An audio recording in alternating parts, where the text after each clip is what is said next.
negara federal yang punya format berbeda, yaitu ada dari Jepang, Korea Selatan, India, Jerman, Amerika, dan tentu kita akan bahas Indonesia. Kemudian ada juga tentang analis perbandingan dari amandemen atau perubahan konstitusi. Nah, ini sebenarnya yang terpenting. Ketika teman-teman melakukan perbandingan, itu tidak sekedar deskripsi membandingkan A dengan B, tetapi harus diambil kemudian apa yang menjadi benang merah dari perbandingan. Nah, ini sudah dasar prinsip yang harus dilakukan setiap teman-teman melakukan perbandingan. Harus ada kemudian keluaran atau analisis dari perbandingan tersebut. Nah, ini yang bagian terakhir bisa kita simak nanti. Kita masuk saja pertama ya, ini buku disarikan dengan metode sistematikanya. Nanti kalau ada yang berminat membaca lebih lanjut atau ingin menjadikan rujukan, ya bisa kemudian memperoleh bukunya. Nah, ada juga kemudian yang sudah memberikan review. Nah, ini teman-teman sudah tidak asing. Misalnya ada di sini Prof. Saldi, kemudian yang selalu menjadi rujukan di Jogja ini ada Prof. Nimatul Huda. Kalau di Bandung kemarin baru bertemu, saya hadir ujian terbuka, ada Prof. Susi dan tentunya ada Prof. Jimli, Ketua Mahkamah Konstitusi pertama dan juga guru besar dari UI, yang bukunya sudah sampai ke 80, luar biasa produktif. Nah, mari kita sekarang melihat makna dari urgensi amandemen konstitusi atau perubahan konstitusi. Ada satu statement itu yang dikeluarkan oleh Thomas Jefferson. Menurutnya, konstitusi itu bahkan harus diamandemen oleh setiap generasi. Kenapa? Agar bisa memastikan masa lalu itu yang sudah tidak up to date, telah usang, itu justru tidak menghambat kemajuan dan perkembangan generasi masa kini yang masih hidup. Jadi generasi yang lalu itu harus beri kesempatan konstitusi diubah supaya generasi kita hari ini itu bisa kemudian mengalami perkembangan. Begitu juga apa yang mungkin kita ubah hari ini harus kita beri kesempatan ke generasi yang masa datang untuk diubah sepanjang itu memang bisa memberikan kemajuan dan perkembangan bagi bangsa, negara, dan juga rakyat. Nah, kita ingat ya, ada satu klausul yang kita sebut dengan amendment clause, itu harus dirumuskan dengan baik. Inilah yang bisa membuka secara formal perubahan amandemen atau perubahan konstitusi dari satu generasi ke generasi yang lain. Nah, sehingga kita apa? Ada kebutuhan-kebutuhan yang bisa kemudian kita adopsi. Ada satu peristiwa yang mungkin teman-teman semua mendengar tapi tidak mengalami. Nah, saya kebetulan ikut mengalami peristiwa ini, tentu belum menjadi mahasiswa saat itu, masih di bangku kuliah SMP. Tetapi merasakan betul, dan itu juga salah satu alasan yang menjadikan saya kenapa kemudian memilih Fakultas Hukum. Jadi pada saat era Soeharto atau era Orde Baru, itu ada klausul amandemen yang hanya dianggap sebagai dekorasi konstitusi, constitutional decorations. Kenapa? Karena rezim pada saat itu bertekad intinya Undang-Undang Dasar itu benar dan harus dipertahankan. Tidak boleh terjadi amandemen. Bahkan proses amandemen yang diatur secara sederhana di dalam Undang-Undang Dasar dibuat semakin rigid dengan adanya undang-undang tentang referendum. Nah, mekanisme ini justru bermasalah karena melebihi dari apa yang diatur di dalam klausul amandemen, sehingga mengakibatkan Undang-Undang Dasar menjadi semakin sulit untuk diubah. Padahal banyak catatan-catatan terhadap Undang-Undang Dasar yang dianggap melenggengkan kekuasaan begitu lama dan tidak bisa dibatasi. Nah, ini salah satu peristiwa baik di luar maupun di dalam yang bisa menjadi dasar kita membahas soal ini. Nah, sekarang kita bicara soal definisi secara sederhana, apa itu konstitusi, apa itu amandemen konstitusi. Konstitusi yang kita pelajari dalam mata kuliah HTN dan beberapa mata kuliah lainnya, ini merupakan aturan dasar yang intinya ada komposisi, ada fungsi organ pemerintah, baik di tingkat pusat maupun di daerah, dan dia mengatur hubungan antara individu warga negara dengan negaranya. Bahkan ada yang juga menambahkan harus mengandung jaminan terhadap hak-hak kebebasan warga negara. Nah, sementara amandemen secara sederhana, kalau kita ambil misalnya dari undang-undang dari KBBI, ini adalah satu perubahan melalui satu prosedur yang telah ditentukan agar menjadi lebih baik. Jangan kemudian amandemen perubahan kita menjadi mundur. Ketentuan-ketentuan menjadi kemudian menimbulkan ketidakpastian atau bahkan multitafsir. Nah, sehingga kalau kita gabung, apa itu amandemen konstitusi atau perubahan konstitusi, ini adalah perubahan terhadap konstitusi berdasarkan prosedur yang telah ditentukan agar konstitusi yang menjadi lebih baik. Nah, nanti kita akan bahas sebenarnya ada beberapa cara untuk mengubah undang-undang dasar atau mengubah konstitusi. Nah, sekarang kita masuk ke konstitusi dan konstitusionalisme. Satu, kalau kita ambil dari teori yang dikemukakan oleh C.F. Strong. Jadi perubahan konstitusi itu bisa dibagi menjadi 4. Bisa diubah melalui lembaga legislatif dengan pembatasan tertentu. Ada dengan cara rakyat secara langsung melalui referendum. Ada yang melalui utusan negara-negara bagian dalam sistem federal. Dan ada juga dengan cara kebiasaan ketatanegaraan atau suatu lembaga khusus. Nah, jadi kalau kita hanya melihat amandemen itu melalui MPR saja, secara teori tidak seperti itu. Ya, cara-caranya bisa bermacam-macam. Bahkan ada juga kalau kita bandingkan dengan pendapat Shakespeare, itu disederhanakan, ya, ada 3. Yang pertama formal amendment atau perubahan resmi, berarti melalui prosedur yang sudah berlaku.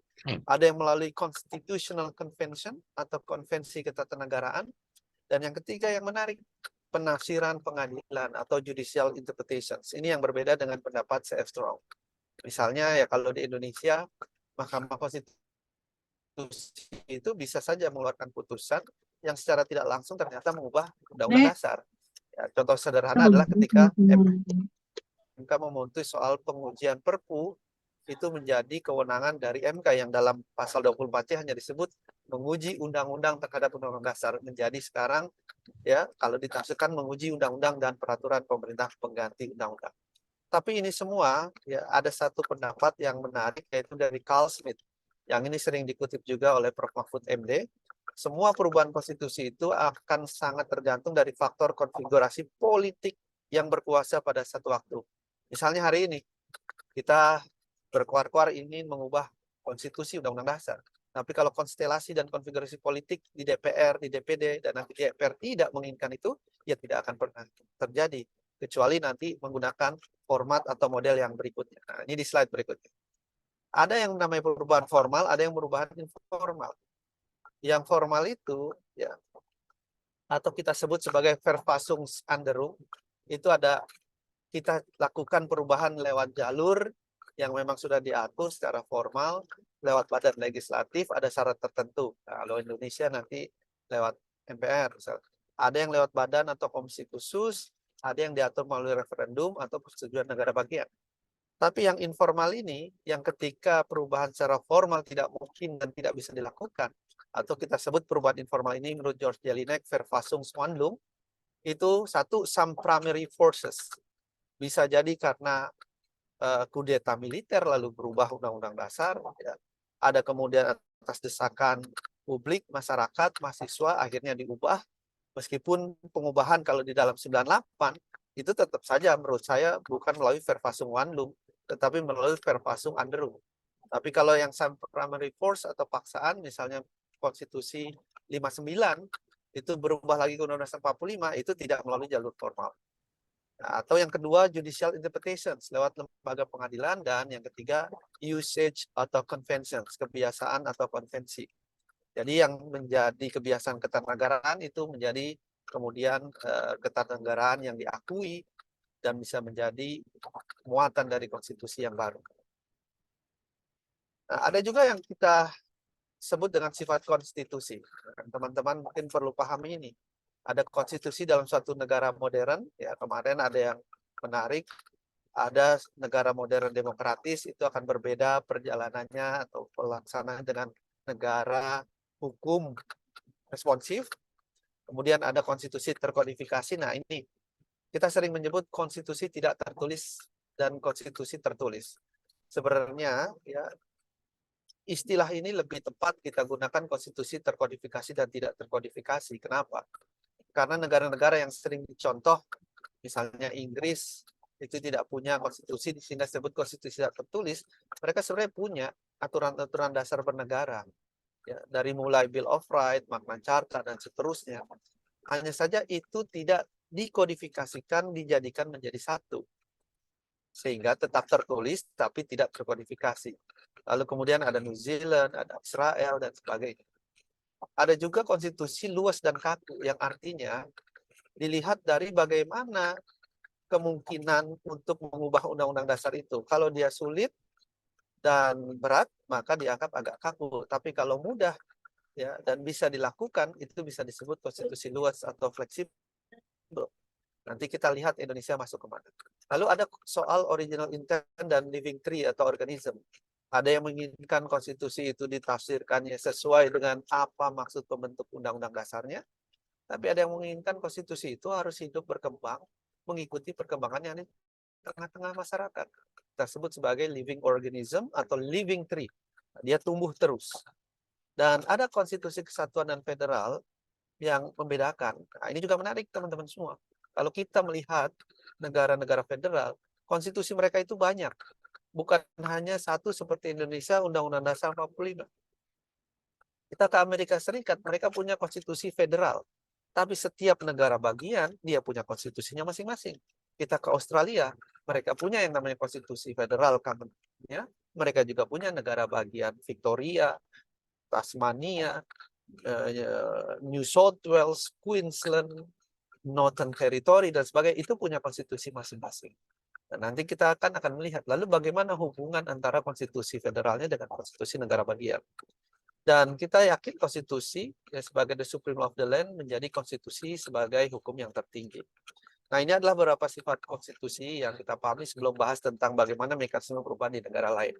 Ada satu yang menarik ya, ingin saya bahas lebih dalam soal original intent dan living constitution. Karena ini perdebatan mengenai model penafsiran terhadap konstitusi. Original intent lebih konstitusi itu ditafsirkan dengan maksud perumus konstitusi saat penyusunan konstitusi. Jadi kalau hari ini Undang-Undang Dasar mau kita baca dari dua perspektif. Dari original yang pada tahun 45, jika Undang-Undang Dasar itu atau pasal tersebut tidak diubah, atau dengan original intent para pengubah Undang-Undang Dasar di era reformasi tahun 99 sampai 2002. Maka ada buku naskah komprehensif perubahan Undang-Undang 45 yang dibuat oleh MK dengan melibatkan kesaksian langsung para pelaku pengubah undang-undang dasar. Itu perlu teman-teman miliki dan itu free. Tinggal download di website MK. Ada banyak buku, setiap buku berbeda, itu sudah dibuat secara sistematis. Nah, berbeda dengan original intent, living constitutions itu dia harus ditafsirkan menyesuaikan perkembangan masyarakat. Ya, misalnya seperti soal-soal masyarakat hukum adat, apakah sama antara 2-30 tahun lalu dengan hari ini? Itu harus berbeda. Nah, kalau di luar negeri, contoh di Amerika Serikat, itu ada parade championnya. Buat original intent, itu salah satu hakim agung yang sangat mempertahankan hal ini pada saat itu adalah Antonin Scalia. Dan bahkan sudah menelurkan atau melahirkan hakim-hakim agung penerusnya yang sama-sama berpandangan original intent. Atau misalnya tahun lalu yang baru saja berpulang, Hakim Agung Ruth Bader Ginsburg. Ini beda dengan Tom Ginsburg, dia yang sangat kemudian lebih pada living constitution. Nah, bagaimana konstitusi sebagai hukum tertinggi kita baca dan maknai. Kalau hukum, ya konstitusi ini, konstitusi negara, dia menjadi paling penting dalam suatu negara. Sumber undang dan peraturan di suatu negara, dan dalam konteks konstitusional supremasi atau supremasi konstitusi, segala keputusan dan tindakan apapun itu sejatinya harus sesuai dengan konstitusi. Nah, sayangnya per hari ini tidak semua kemudian keputusan dan tindakan ada mekanisme untuk menilai apakah sudah sesuai dengan Undang-Undang Dasar atau tidak. Dan konstitusi ini tentunya bersifat mengikat bagi kita semua, warga negara, masyarakat, dan sebagainya. Nah, bicara tentang konstitusi, teman-teman nggak bisa memisahkan dengan konstitusionalisme. Isme yang kita anggap sebagai paham. Apa itu? Ya, kalau pengertian umum, misalnya kita ambil dari Oxford Dictionary, dia disebut sebagai a political philosophy based on the idea that the government authority is derived from the people and should be limited by a constitution that clearly express what the government can and cannot do. Jadi semacam filosofi politik yang didasarkan pada gagasan bahwa kewenangan pemerintahan, kewenangan negara itu justru diperoleh dari rakyat kita ini dan harus dibatasi oleh konstitusi yang secara jelas ya bahwa ada ketentuan apa yang bisa dilakukan dan tidak bisa dilakukan oleh negara. Tapi kalau kita sederhana, aduh pusing Pak pakai bahasa Inggris misalnya. Sudah ambil saja dengan KBBI. Misalnya disebut, ini adalah paham tentang pembatasan kekuasaan dan jaminan hak rakyat melalui konstitusi. Jadi pembatasan adalah dasar dari konstitusionalisme itu. Sehingga apa? Pembatasan kekuasaan pemerintahan negara itu dilakukan melalui hukum dan konstitusi, dan konstitusionalisme ini sering juga disebut dengan constitutional government atau pemerintahan konstitusional. Jadi tidak ada pemerintahan konstitusional itu yang kekuasaannya tidak terbatas, dia harus dibatasi.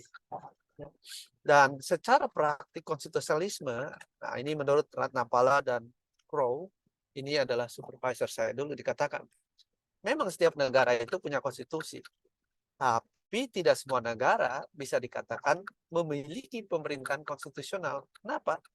Karena walaupun punya konstitusi tapi tidak dijalankan, ya maka akan sama saja. Dia pseudo constitutional government dan juga spirit dari konstitusi. Nah, mari kita sekarang masuk ke perbandingan amandemen konstitusi ya supaya nanti kita bisa diskusi lebih jauh. Nah, soal konstitusi. Saya ambil satu contoh konstitusi Jepang. Meskipun, nah ini catatannya, Jepang itu tidak pernah mengubah undang-undang dasar mereka atau konstitusi mereka. Nah, ada satu di pasal 96 konstitusi Jepang. Amandemen ini harus diperakasai oleh diet. Nah, ini bukan mengurangi makan ya, diet. Tapi ini adalah nama dari parlemen. Ya. Jadi melalui persetujuan dari 2/3 atau lebih semua anggota dari setiap majelis. Kemudian usul amandemen kalau di Jepang itu diserahkan dulu kepada rakyat agar diratifikasi untuk memperoleh persetujuan. Baik mayoritas suara ya, dan kemudian semacam referendum khusus, baru setelah itu ditentukan oleh dia atau ketika sudah melakukan referendum ada ratifikasi, amandemen ini akan diumumkan oleh kaisar atas nama rakyat sebagai bagian integral dari konstitusi Jepang. Nah, menariknya di Undang-Undang Dasar Jepang itu ada pasal 9 atau yang dikenal dengan namanya Pacifist Clause. Nah, kita tahu ya bahwa Jepang ini ya, pernah di Indonesia dan kemudian banyak menyerah tanpa syarat setelah jatuhnya bom atom di Hiroshima dan Nagasaki. Setelah itu, konstitusi Jepang dibuat berdasarkan banyak campur tangan negara-negara pemenang World War. Salah satunya adalah Amerika Serikat. Dan Jepang sendiri itu trauma dengan peristiwa tersebut, sehingga apa yang terjadi? Dia buat di dalam salah satu ketentuan konstitusinya, yang tadi saya sebut dengan pacifist clause, itu agar ada cita-cita tulus, kemudian menjaga perdamaian internasional, keadilan, ketertiban, dan ingin meninggalkan perang untuk selamanya. Ya, bahkan mengancam, ya, pengancaman kalau ada sesuatu itu terjadi, tidak boleh penggunaan kekerasan. Yang lebih drastis lagi, bayangkan teman-teman kalau itu terjadi di negara kita. Agar tidak terjadi perang dan Jepang tidak terlibat dalam perang, itu tidak ada dibentuk angkatan darat, laut, udara. Jadi benar-benar semua yang berpotensi perang itu dihindarkan. Ya, tidak boleh kemudian hal-hal yang bisa memicu atau men-trigger perang itu ada dilakukan oleh Jepang. Sebegitu traumanya. Meskipun kalau ada yang menonton Nas Daily, ya, biar kita agak santai. Itu ternyata ketika datang ke Hiroshima, Nagasaki, mereka tidak benci dengan Amerika Serikat. Mereka hanya benci kepada elit yang mengambil keputusan untuk berperang. Tapi justru sekarang Amerika dan Jepang itu ya begitu hangat hubungannya. Pengaruh Jepang, pengaruh Amerika, budaya Amerika di Jepang itu luar biasa. Dari mulai teknologi, kemudian segala macam, itu sangat dipengaruhi. Nah, mungkin mirip tapi tidak serupa antara Indonesia dengan Belanda yang sudah bisa meninggalkan trauma-trauma masa lalu. Nah, ini yang menarik Jepang. Meskipun satu bah dan keinginan untuk mengubah pacifist clause ini besar sebenarnya di parlemen. Tetapi itu selalu gagal, ya. Dominasi parpol penguasa di parlemen Jepang itu tetap ingin mempertahankan hal ini. Mereka kan khawatir sebagian, seandainya tiba-tiba Korea Utara menyerang Jepang, maka satu-satunya tempat untuk bertahan dan berlindung atau menyerang balik adalah minta pertolongan dari Amerika Serikat atau negara lain. Mereka nggak bisa mempertahankan teritori ataupun wilayahnya dengan alat militer sendiri. Nah, sekarang kita berlanjut ke konstitusi Korea Selatan. Nah, ini kita mulai dengan bahasa Koreanya Annyeonghaseyo. Nah, bagi yang teman-teman pecinta Korea Selatan, jangan hanya dramanya saja ya, Mas Asmi, Bapak Aras. Nah, pelajari juga dikit-dikit sistem hukumnya dan sebagainya. Kebetulan baru sekitar 2 bulan lalu pulang dari Korea Selatan, mampir ke kampusnya salah satu pegawai yang pernah lulus di sana, Seoul National University. Banyak sekali yang bisa kita pelajari di sana. Ya, hitung-hitung sana sambil belajar budaya Korea, ataupun kalau nonton film Korea dari Indonesia saja bisa sebenarnya. Nah, apa yang bisa kita petik ya dari konstitusi Korea? Dia sudah diubah sebanyak 9 kali dari tahun 87. Mereka juga pernah mengalami rezim yang dianggap otoritarian lalu keluar menjadi rezim demokratis. Di salah satu pasalnya, di pasal 128, itu ditentukan bagaimana mengamandemen konstitusi.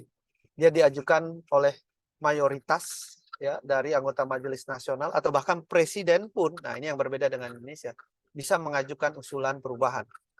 Yang menarik nih, seandainya presiden mengajukan usulan di Korea Selatan untuk memperpanjang periode masa jabatan dari 2 periode menjadi 3 periode, yang hari ini sering dibahas di Indonesia, itu klausulnya mengatakan secara khusus hanya akan berlaku untuk presiden berikutnya.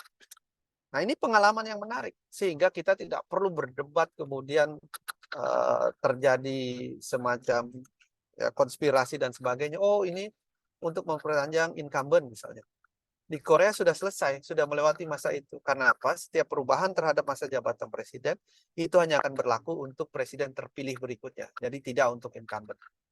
Di pasal 29, usulan amandemen ini harus terlebih dahulu diperkenalkan atau disosialisasikan kepada publik selama 20 hari. Nah, jadi spesifik diatur dalam konstitusi mereka. Bahkan di pasal 130, kalau Majelis Nasional memutuskan usulan amandemen itu dibatasi 60 hari sejak pengumumannya kepada publik dan kemudian disahkan oleh Majelis Nasional. Nah, satu ketentuan lain ya mengatur usulan amandemen ini diajukan ke referendum nasional selambat-lambatnya 30 hari setelah disahkan Majelis Nasional. Jadi apa? Mirip dengan Jepang, itu ada keterlibatan aktif dari masyarakat, dari rakyatnya melalui soal referendum. Untuk hal-hal yang sangat fundamental, rakyat dilibatkan, tidak kemudian diberikan secara elitis kepada mereka yang duduk di parlemen. Nah, ini sudah aturan dari konstitusi Korea Selatan. Mari kita jalan ke negara kesatuan lainnya, yaitu di Asia Selatan, India. Kenapa saya ambil India? Ini adalah konstitusi 38 pasal, ya. Di amandemennya pun sering sekali, 103 kali. Padahal, jangan dibandingkan dengan konstitusi Amerika Serikat 1787, Philadelphia. Ya, nanti kita bahas itu. Ini dibentuknya tahun 46, 1 tahun setelah Undang-Undang Dasar 45. Tapi diubahnya, dia sudah 103 kali. Sementara Indonesia, pengubahannya secara formal 4 kali, pergantiannya ada juga. Nah, berbeda dengan 2 negara lainnya, Korea Selatan dan Jepang. Pasal 368 Konstitusi India itu mengatur kalau rancangan undang-undang amandemen konstitusi atau amandemen konstitusi itu diatur dan dituangkan dalam rancangan undang-undang. Jadi tidak langsung diubah kalau kita lewat tap MPR, enggak, berbeda. Ya, oleh mayoritas atau 2/3 anggota parlemen, atau ada cara-cara lain ya. Kalau saya percepat saja ya, presiden juga harus berikan persetujuan, dan amandemen di dalam konstitusi India itu ada klausul-klausul yang berbeda. Kalau klausul yang ABC misalnya, dia cukup dengan parlemen. Tapi kalau yang berhubungan dengan klausul lain, itu harus membutuhkan persetujuan setidak-tidaknya dari setengah parlemen di negara bagiannya.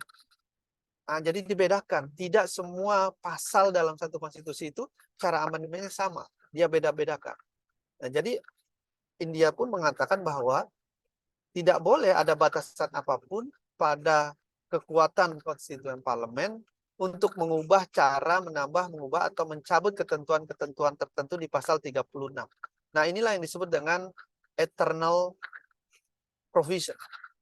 Ada ketentuan yang tidak boleh diubah sama sekali. Nah, kalau di Indonesia juga ada, nanti kita sebut. Saya beralih ke negara federal, konstitusi Jerman yang sudah diamandemen sebanyak 62 kali sejak 49. Jadi kita bayangkan, dia 5 tahun lebih lama, tapi sudah 62 kali. Di pasal 79, konstitusi Jerman itu hanya dapat diamandemen berdasarkan undang-undang yang mengubah atau menambah teksnya. Ya, dan undang-undang ini menjadi dasar amandemen perlu persetujuan dari 2/3 Bundestag dan Bundesrat. Artinya DPR dan DPD-nya kita. Nah, yang menarik adalah kalau amandemen yang mempengaruhi pembagian federasi, Länder dengan negara bagian itu, serta partisipasi negara bagian di dalam undang-undang, itu tidak bisa dilakukan. Sama seperti tadi kita sebut India. Ya. Kalau di Indonesia ada juga negara kesatuan tidak boleh diubah. Nah, jadi itu ada kesamaan-kesamaan. Nah, yang menarik adalah perkembangan soal reunifikasi. Jerman Barat dulu dipisahkan dengan Jerman Timur. Dan dua-duanya punya undang-undang dasar mereka masing-masing. Mereka sebut sebagai basic law, ya, atau Verfassung. Nah, pada saat itu mereka membahas bagaimana kita membuat undang-undang ketika Jerman sudah melakukan reunifikasi. Apakah membuat baru, apakah menggabungkan duanya, atau seperti apa. Tapi karena kemudian melihat Jerman Barat tumbuh, berkembang jauh lebih baik dibandingkan Jerman Timur, maka diambillah, ya sudah, basic law dari Jerman Barat saja yang kita gunakan menjadi konstitusi untuk Jerman pasca reunifikasi. Nah, itu dilakukan ya dengan negara bagian dan plebisit, tapi tidak dilakukan untuk mempertahankan basic law. Kita bicara sekarang ke negara Paman Sam, ya. Konstitusi Philadelphia 1787, tapi baru diamandemen 27 kali. Namun jangan dibayangkan bahwa upaya untuk mengamandemen konstitusi Amerika Serikat itu sedikit. Bahkan ratusan, bisa dikatakan ribuan usulan itu sudah datang ke meja parlemen Amerika Serikat. Hanya yang dikabulkan itu sedikit. Nah, makanya kita perlu mengetahui sebenarnya bagaimana mengamandemen Undang-Undang Dasar di Amerika Serikat. Jadi di pasal 5 Romawi Konstitusi Amerika, itu amandemen dilakukan kalau 2/3 anggota kamar, yaitu House of Representatives, DPR-nya, dan Senate, atau mirip dengan DPD-nya walaupun tidak sama, itu mengusulkan amandemen, baru bisa dilakukan. Atau yang kedua, atas permintaan para legislator di 2/3 sejumlah negara bagian. Jadi, kalau kita kan provinsi, ini yang membedakan kesatuan dan federal. Kalau katakanlah Indonesia ini negara federal, maka DPRD itu setengahnya mengusulkan perubahan Undang-Undang Dasar bisa dilakukan. Nah, ini dalam konsep negara federal, parlemen di negara federal boleh kemudian mengajukan usulan perubahan Undang-Undang Dasar mereka. Nah, usulan ini bisa disahkan oleh lembaga legislatif dengan 3/4 dari sejumlah negara bagian. Jadi dari 50, itu kalau 3/4-nya setuju, oke, jalan. Atau konvensi, ya, kesepakatan dari 3/4 tersebut, dan salah satu dari dua cara untuk meratifikasi ini kemudian diusulkan ke Kongres. Jadi ada berbagai perkembangan dalam perubahan konstitusi Amerika Serikat. Ada 4 cara pengusulan amandemen. Jadi seperti India, tidak hanya satu cara mengubah konstitusinya, ada 4 cara dan beda-beda. Ada amandemen secara informal, ada amandemen dilakukan yang secara populer, bahkan ada amandemen yang gagal dan berhasil. Ada yang sampai hari ini itu masih dalam proses 100 tahun pending, belum diputuskan karena tidak mudah mendapatkan persetujuan dari 3/4 negara bagian. Jadi usulan amandemen itu saya riset dari tahun 89 sampai 2019, itu ada 11.770 kali usulan. Tapi yang kemudian tembus dan berhasil mengubah hanya 27 kali. Nah, bayangkan, Kalau sekarang mungkin usulan-usulan tersebut tidak ada karena tidak tercatat secara resmi. Kalau ini sudah ada 11.770 kali usulan perubahan konstitusi, tetapi yang kemudian disepakati hanya 27 kali. Nah, bagaimana dengan Indonesia? Kita masuk ke negara kita. Pasal 37 kita bandingkan dengan sebelum dan sesudah amandemen. Itu disebutkan kalau kita ingin mengubah undang-undang dasar harus 2/3 jumlah anggota majelis dan memang harus hadir dan diambil 2/3. Tapi kita ingat tadi ada undang-undang tentang referendum ditambahkan lagi. Nah, pasal 37 setelah amandemen itu ya jadi 5 ayat. Yang satu, MPR itu cukup mengajukan syaratnya itu sekurang-kurangnya 1/3 saja. Ya, ini baru mengajukan. Dan yang kedua, apa yang mau diubah itu harus ditunjukkan dengan jelas bagian yang diusulkan. Inilah yang kemudian agak tidak bisa terjadi. Ketika ada usulan ingin mengubah kewenangan MPR, itu khawatir kemudian mengubah pasal-pasal lain. Tapi sebenarnya kalau itu sudah diusulkan spesifik pasal tertentu, tidak boleh menyentuh pasal lain. Yang jadi masalah adalah usulan ini tidak pernah maju karena memang banyak yang ingin diubah dan masing-masing lembaga itu punya kepentingan terhadap perubahan ini. Nah, untuk mengubah harus hadir di MPR 2/3 dan putusan ini harus diambil dengan persetujuan mayoritas sederhana saja, yaitu 50% plus 1. Jadi semua anggota MPR hadir, 2/3 minimal, 50%-nya setuju mengubah, terjadilah perubahan. Tapi ada klausul yang tadi, eternal provision. Khusus bentuk NKRI tidak dapat dilakukan perubahan. Nah, lalu muncul pertanyaan akademik, saya katakan ini. Jangan terlalu sensitif ya. Pertanyaan akademik dan diskusi akademik. Apa benar, Pak, NKRI ini tidak bisa diubah? Ya, kalau mau diubah, bisa saja. Tapi klausul ini harus diubah terlebih dahulu. Jadi akan ada beberapa tahapan. Termasuk mengubah kesepakatan. Ketika kita ingin mengubah undang-undang dasar, itu kan ada semacam kesepakatan bersama yang belum tertuang di undang-undang dasar. Bahwa bentuk NKRI itu tidak boleh diubah. Perubahan lewat adendum dan seterusnya. Nah, jadi sebenarnya memungkinkan, tetapi ini lebih sulit. Ya, harus melalui berdua kali minimal tahapan. Dan belum lagi nanti adanya penolakan-penolakan dari mereka yang tidak menginginkan ada perubahan soal kesatuan. Nah, bicara tentang perubahan, sekarang kita masuk ke dalam praktiknya. Sejarah perubahan Undang-Undang Dasar atau Konstitusi Indonesia. Tadi saya sebut ya, ada Undang-Undang Dasar 45 yang dibuat dan disahkan tahun 18 Agustus 45. Tapi ini hanya berlaku sampai 49 saja. Kenapa? Karena kita berubah ke konstitusi RIS. Ya, konstitusi RIS ini berlaku ya hanya kurang lebih 9 bulan, nggak sampai. Dari Desember 49 sampai Agustus 50. Kenapa? Karena konstitusi RIS ini dibentuk ya akal-akalan dari Belanda agar Indonesia terpecah-pecah. Ya, serikat, bukan kesatuan. Dan ini dianggap oleh para pemimpin saat itu, para pelaku ya pemerintahan negara, kita ini tidak bisa bersatu, makanya hanya berlangsung sampai 9 bulan dan beralih menjadi Undang-Undang Dasar sementara 50. Nah, di sini ada amanat dan juga mandat agar dibuat pemilu 55 agar terbentuk konstituante membuat Undang-Undang Dasar yang baru. Nah, Undang-Undang Dasar yang baru itu tapi tidak bisa terbentuk di konstituante karena terjadi deadlock pengambilan keputusan pada konteks hubungan antara agama dengan negara. Maka keluarlah dekret Presiden 5 Juli 59, salah satu keputusan adalah kembali ke Undang-Undang Dasar 45, tapi kemudian ada tambahannya soal penjelasan. Nah, barulah Undang-Undang Dasar itu diamandemen atau diubah. Kalau konstitusi RIS dan Undang-Undang 45 itu buat saya bukan perubahan atau amandemen, tapi benar-benar murni penggantian satu konstitusi lama menjadi konstitusi baru. Nah, nanti beda lagi tuh, ada di tahun 99 2002 ini kita sebut perubahan atau amandemen, tetapi ada yang tidak setuju menggunakan istilah tersebut. Barulah sampai dengan hari ini. Nah, di masa peralihan di tahun 99 sampai 2002 itu ada kesepakatan yang tadi saya sebutkan. Satu, tidak mau mengubah pembukaan Undang-Undang Dasar 45. Tapi Pak, praktik di negara lain apa seperti itu? Tidak boleh pembukaan undang-undang dasar mereka diubah. Tidak. Di negara lain banyak yang pembukaannya itu diubah. Tetapi pengubahannya tidak pengubahan signifikan yang kemudian mengubah benar-benar substansi dari pembukaan mereka. Contoh misalnya, di India itu juga mengubah bagian pembukaan, bagian tertentu dia tambahkan kata sekuler dan demokratis itu masuk kata sekuler di sana.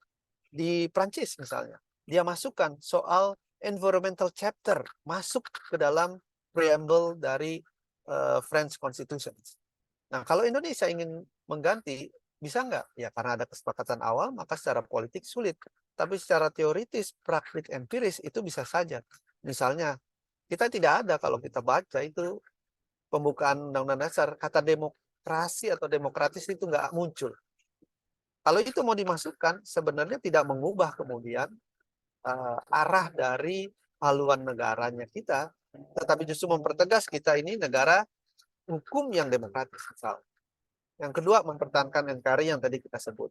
Mempertegas sistem pemerintahan presidensil yang kalau menurut beberapa pakar sebelum perubahan Undang-Undang 45, ini antara semi presidensil, semi parlementer, tetapi tidak jelas.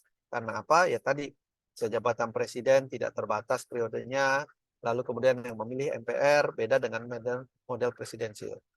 Yang hal-hal normatif, ya itu dimasukkan ke dalam batang tubuh, tidak lagi dalam penjelasan, karena penjelasan bukanlah satu ketentuan yang resmi.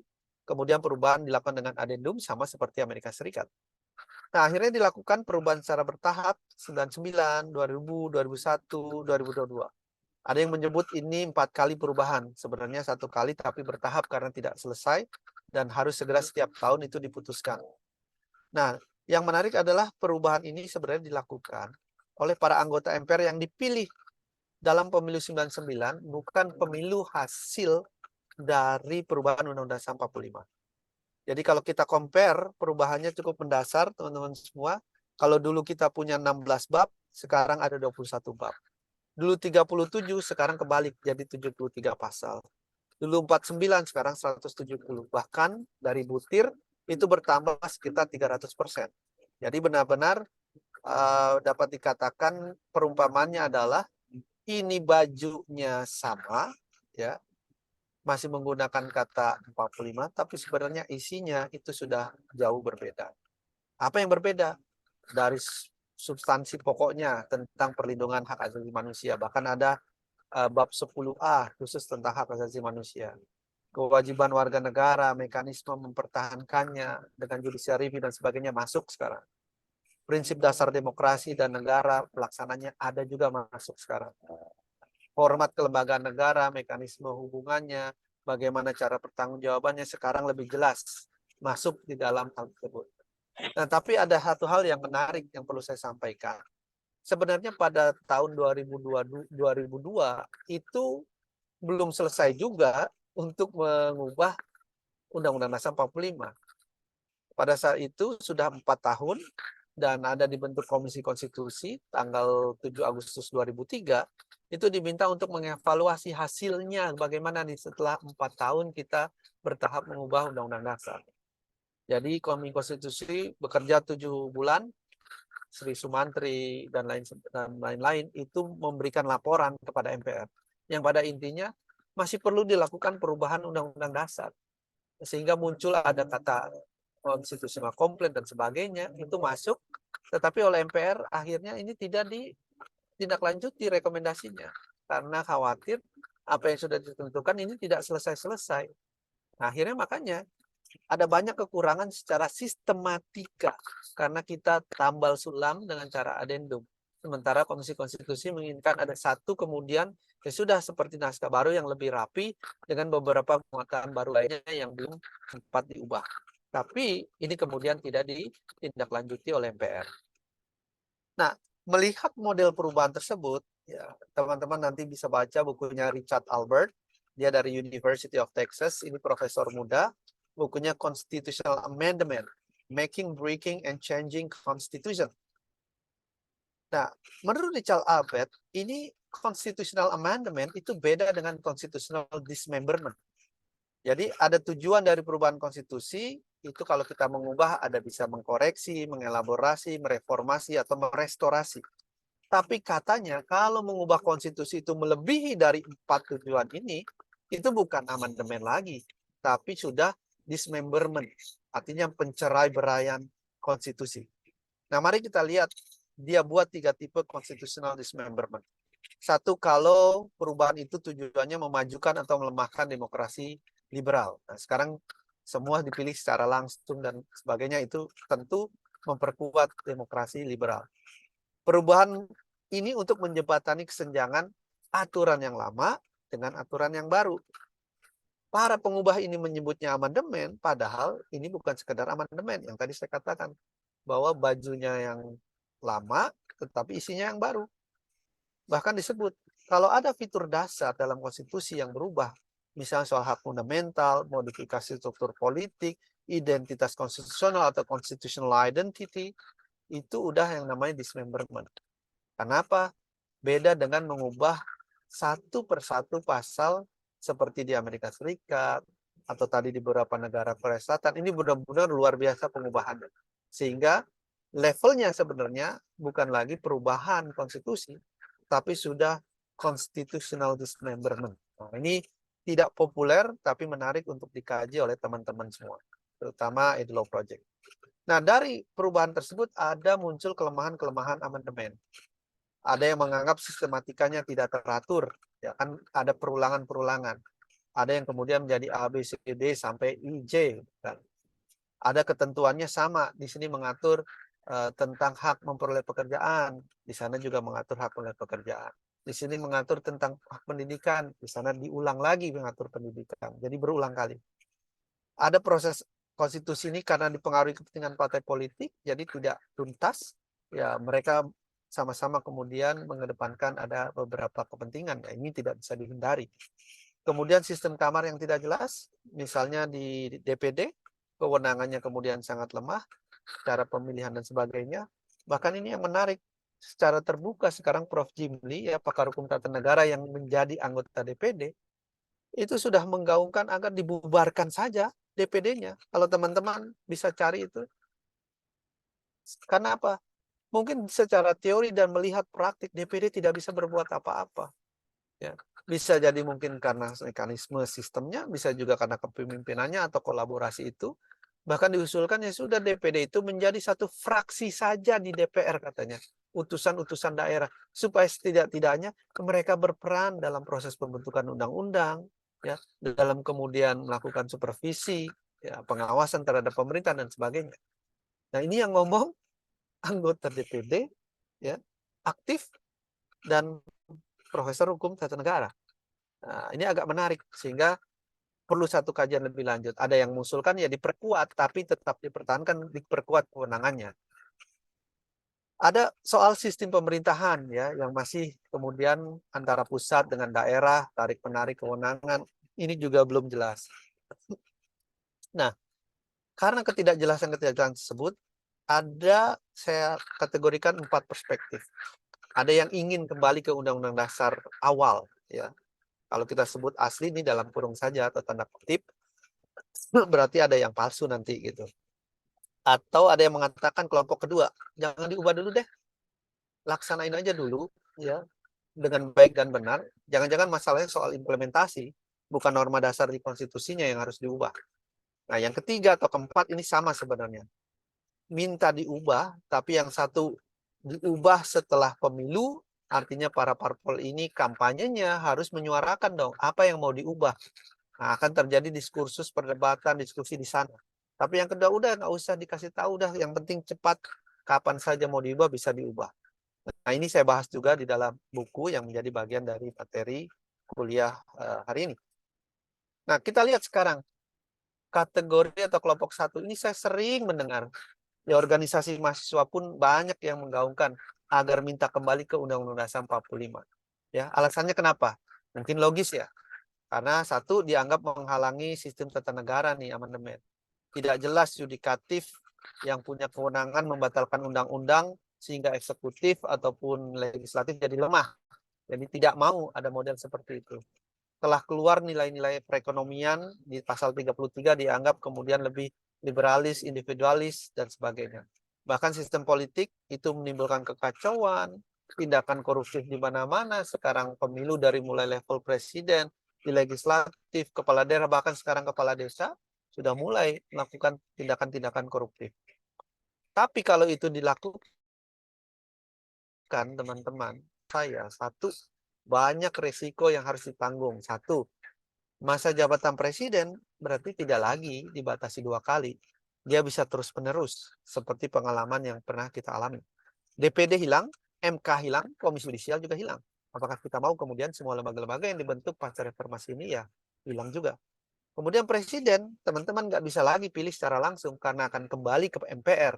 Lalu pilihan-pilihan presiden di MPR tentu akan sangat berkaitan dengan kepentingan parpolnya masing-masing. Pemilu juga ya, DPR, DPD, ya. Kemudian pasal-pasal tentang jaminan hak asasi manusia yang sekarang kita bisa misalnya punya kebebasan berpendapat dan lain sebagainya karena ada jaminan di sana, itu hilang semua. Kalau undang-undang dasar yang lama itu hanya ada 7 ketentuan tentang perlindungan hak asasi manusia. Itu pun ditutup dengan ketentuan ya tindak lanjut dari perlindungan hak asasi manusia diatur di dalam undang-undang. Jadi masih perlu diatur lagi. Nah, ini resiko kehilangan tersebut. Nah, alasan bagi yang tidak perlu diubah misalnya, ya nanti teman-teman boleh pilih atau refleksikan kira-kira posisinya dari 4 kategori atau 3 kategori itu di mana. Katakan, ini banyak yang belum terwujud ini, ya keadaan yang belum memungkinkan. DPD juga belum maksimal perannya, evaluasi konstitusi ini masih terburu-buru, meskipun ya ini relatif, kalau sudah 20 tahun sebenarnya sudah cukup lama. Dan masyarakat sikapnya apprehensif. Kita masih banyak bencana alam, kemiskinan, pengangguran tinggi, kenapa tidak fokus ke sana saja, tapi fokusnya kepada ubah-ubah konstitusi terus. Memangnya konstitusi diubah, kemiskinan kemudian bisa berkurang atau hilang. Itu apprehensif. Atau ada yang khawatir, kalau ini diubah, muncul kelompok-kelompok yang ingin memecah belah bangsa, mengambil keuntungan dari perubahan-perubahan yang terjadi di dalam Undang-Undang Dasar kita. Nah, bagi kelompok pertama yang ingin balik ke Undang-Undang Dasar 45, saya ingin ingatkan kembali apa yang disampaikan oleh founding fathers kita, Soekarno dan Muhammad Hatta. Soekarno dalam sidang BPUPK tanggal 18 Agustus sebelum pengesahan Undang-Undang 45 itu dikatakan seperti ini. Ya, tuan-tuan semua tentu mengerti katanya bahwa Undang-Undang Dasar yang kita buat sekarang ini, artinya tahun 45 itu adalah Undang-Undang Dasar sementara. Nah, bahkan disebut kalau boleh dimaknai ini adalah Undang-Undang Dasar kilat. Ya, nanti kata Soekarno, kalau kita bernegara sudah suasana tentram, kita bisa kumpul kembali di MPR dan bikin undang-undang dasar yang lebih lengkap dan sempurna. Itu sudah dikatakan, tuh undang-undang dasar yang awal nggak sempurna, harus diubah. Hanya waktunya terbatas, harus segera diumumkan setelah proklamasi 17 Agustus. Bahkan ditambahin, tuan-tuan juga tentu mengerti ini adalah sekedar undang-undang dasar sementara, undang-undang dasar kilat dan barangkali boleh dikatakan revolusi groundwork, undang-undang revolusioner. Nanti kita buat lagi, kata Soekarno, undang-undang dasar yang lebih sempurna dan lengkap. Dan ini harus bisa selesai saat ini.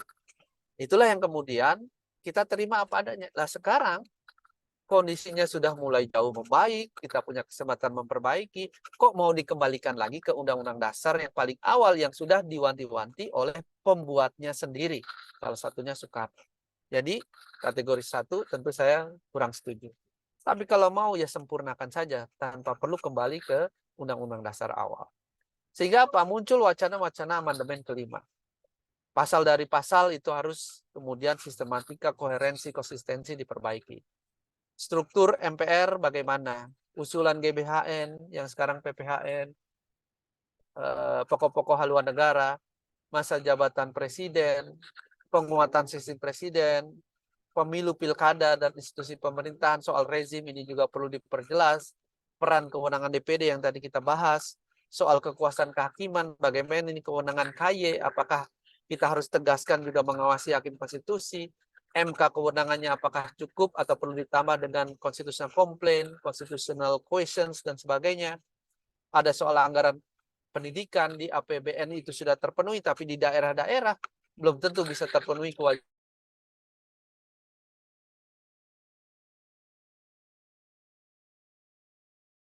Permisi, Pak Faiz. Bagi banyak 20%, welfare state sebenarnya apa? Dengan adanya BUMN, soal lingkungan hidup, ya, keberlanjutan, bahkan yang paling penting adalah banyaknya komisi-komisi negara ini tidak diatur bagaimana sebenarnya ya penempatan dan kedudukan komisi-komisi ini di dalam konstitusi. Kalau kita menganut teori trias politika ala Montesquieu, ya kita hanya mengenal 3 cabang kekuasaan, yaitu eksekutif, legislatif, dan juga yudikatif. Tapi kalau kita gunakan teori misalnya Bruce Ackerman, the fourth state of government, maka selain eksekutif, legislatif, yudikatif, ada satu cabang kekuasaan yaitu komisi-komisi independen yang sekarang menjamur terbentuk di mana-mana. Tidak hanya di Indonesia tapi di negara lain. Nah, sekarang kita analisis hasil perbandingan konstitusi. Kalau kita lihat berbagai negara termasuk Indonesia, perubahan konstitusi itu bisa berubah karena apa? Ada ideologi, filosofi, kepercayaan, kepentingannya itu ada menentukan perubahan. Media terus mendorong agar terjadi perubahan konstitusi, dia bisa memberikan influence. Badan lembaga internasional, ya IMF dan sebagainya, ya, itu bisa saja kemudian mereka mendorong terjadinya perubahan. Bahkan pengetahuan teknologi, konsep kesejahteraan yang ingin direvisi, hubungan pemerintah pusat daerah, soal judicial review, jumlah pasal konstitusi, sampai parpol dan sikap atau pendapat masyarakat. Dia bisa menjadi faktor pendorong perubahan konstitusi. Nah, dari segi frase klausul amandemen, ya, ada yang menyebut amandemen. Nah, ini kan sering dipertentangkan. Ada yang menyebut revisi di berbagai negara. Ada yang menyebutnya change atau mengubah. Ada yang menyebutnya perubahan atau modifikasi. Nah, ini sebenarnya dipakai secara bergantian. Ya. Misalnya amandemen, amending, amended, amendable. Revision, ada yang menyebut istilah dengan revisi. Ya. Revising, revise, revisable. Ada yang menyebut change, dari mulai changing, change, changes, changeable. Bahkan ada yang menyebut alterations. Ini perubahan juga. Ada beberapa negara menggunakan istilah ini. Ya, altering, alterable, sampai dengan memodifikasi. Ada juga istilah seperti ini. Nah, jadi kalau kita membandingkan, ya banyak penggunaan istilah-istilah ini yang sepadan dengan perubahan. Kemudian metode. Ya. 2 komponen penting itu yang membentuk klausul amandemen, kalau di kita tadi pasal 37, yaitu 1, siapa lembaga yang berwenang mengubah, dan 2, metode aktualnya untuk melaksanakan amandemen bagaimana. Jadi lembaganya dan proses atau prosedurnya. Nah, kalau di Jepang dan Korea itu menggunakan referendum. Ya, ada lembaga legislatif tapi menggunakan referendum. Ditanya kepada rakyat, partisipasi publiknya, ini ada yang mau diubah, kira-kira bagaimana? Di Jerman dan Indonesia menggunakan mayoritas khusus oleh lembaga legislatif. Tidak ada kemudian referendum.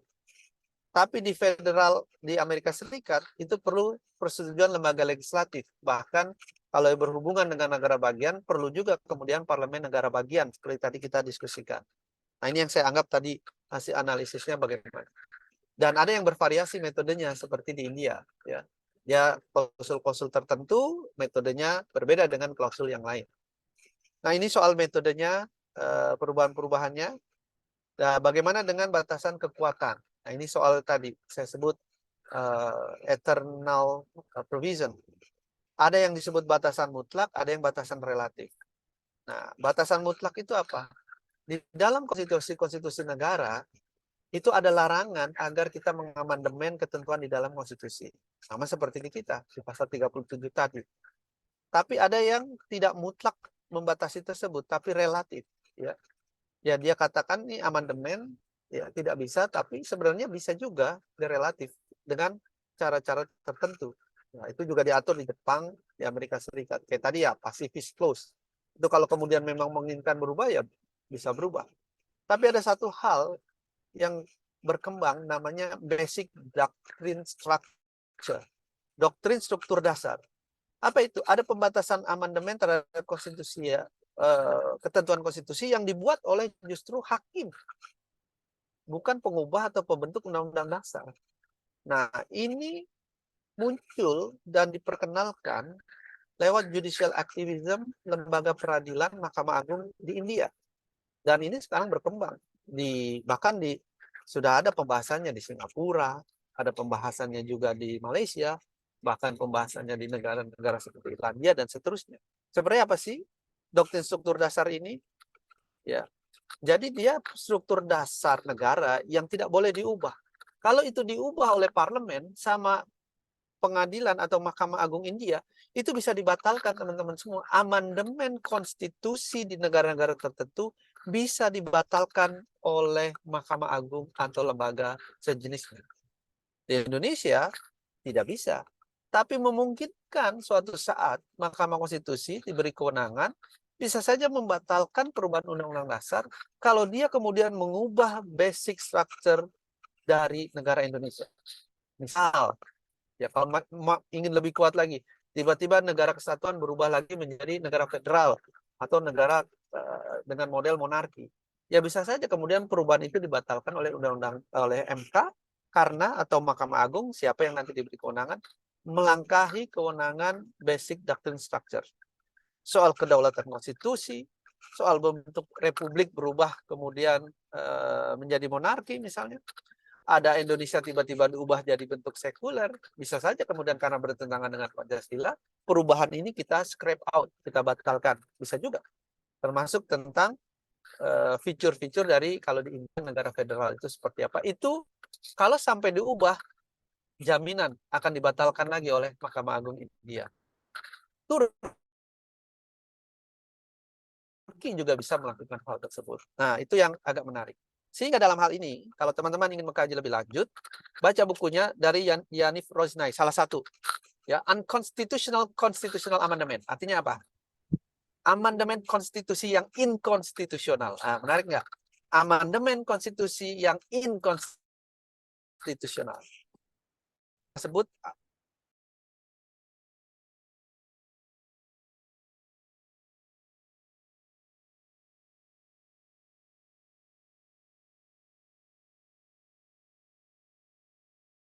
Mohon kita tunggu sebentar, mungkin sinyal Pak Faiz lagi ada gangguan.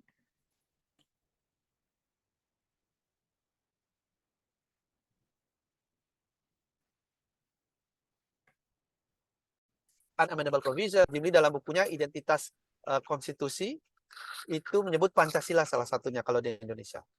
Nah, menurut Daino Zalimas, ini pakar ya, juga hakim dari Lituania misalnya, ada nilai universal seperti demokrasi, hak asasi manusia, negara hukum yang nggak boleh diubah di dalam konstitusi. Tapi ada juga yang partikularistik tiap-tiap negara punya, seperti federalisme, peran agama di masyarakat, pemisahan kekuasaan, itu nggak boleh kemudian diubah. Kalau iya, itu dianggap inkonstitusional. Nah, ada pakar lain, Biljana Kostadinov, itu mengatakan ada hal yang bersifat psikologis dan sosiologis yang nggak boleh diubah dalam konstitusi. Nah, ini kaitannya dengan identitas nasional dan nilai kolektif. Kalau di Indonesia bisa disebut ya tadi, Prof. Juli mengatakan Pancasila. Ini nggak bisa diubah. Kalau suatu saat MPR mengubah pembukaan dan menghilangkan prinsip-prinsip sila Pancasila dan tidak ada yang mengontrol, ya sudah, berubah dia. Nah, tapi kalau ada lembaga yang mengontrol, kemudian ini sesuai nggak? Ah, itu bisa kemudian dinilai. Nah, bersifat legal ada juga yang memuat ketentuan pokok struktur fundamental konstitusi. Nah, ini satu hal yang belum banyak sebenarnya dibahas dalam diskusi-diskusi Indonesia, tapi di berbagai negara sudah menjadi bahasan yang lumayan ramai untuk diperbincangkan dan didiskusikan. Nah, jadi basic doctrine ya, struktur dasar konstitusi yang kalau diubah bisa dibatalkan oleh pengadilan konstitusional. Ini terjadi di India, di Turki, di Jerman, di Chili, Kolombia, Brazil, dan sebagainya. Nah, tinggal kita kembangkan teori atau doktrin ini kira-kira bisa nggak di Indonesia itu turut berkembang. Kalau misalnya yang diubah Pancasila itu tidak boleh, dan kalau sampai ada yang mengubah atau menafsirkan berbeda bisa dibatalkan, mungkin pada setuju. Tapi kalau poin-poin lain mungkin agak berat. Nah, sebagai penutup ya, satu, kita cari best practice dari apa yang kita diskusikan tadi kurang lebih 45 menit atau lebih. Dari pengalaman Jepang dan Korea, itu referendum sebenarnya jadi satu pilihan terbaik juga dalam metode mengubah konstitusi. Kenapa? Karena rakyat itu dilibatkan juga secara langsung untuk memutus masa depan negara.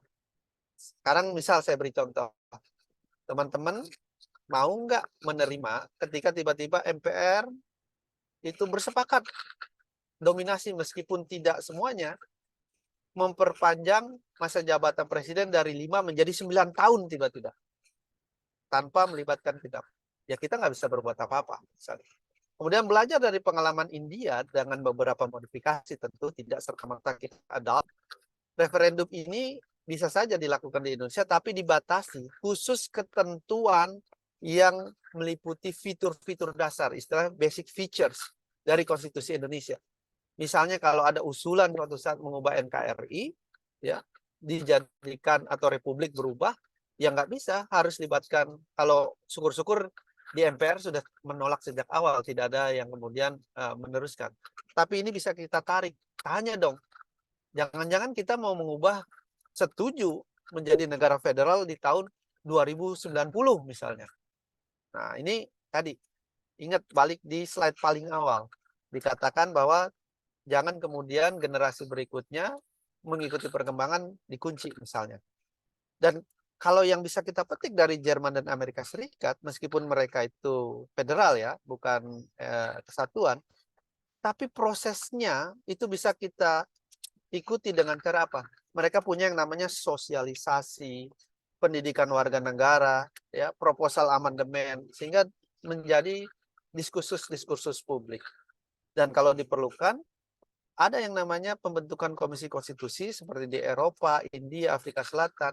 Itu memang mereka yang memberikan usulan atau proposal perubahan konstitusi yang ya minimal mereka dilepaskan atau meminimalisir kepentingan-kepentingan politik praktis atau politik tertentu dalam jangka pendek dan bisa membuat satu draft yang memang komprehensif.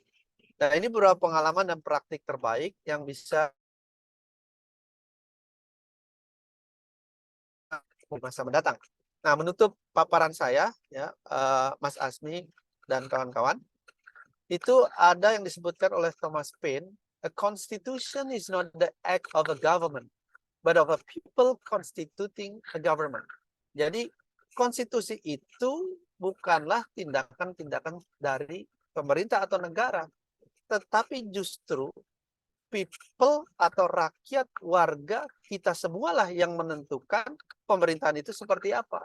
Bukan dibalik, pemerintahan mengatur dirinya sendiri dan warga negara, tapi kita sebagai warga negara yang mengatur mau kemana kewenangan dan kekuasaan pemerintah dan negara. Thomas Paine 1737 sampai 1809. Nah, ini beberapa buku saya ya, kalau misalnya nanti mau ada yang membedah, membaca lebih lanjut ya, ada yang Indonesia, ada yang Inggris, ada yang ditulis bersama, ada yang ditulis sendiri.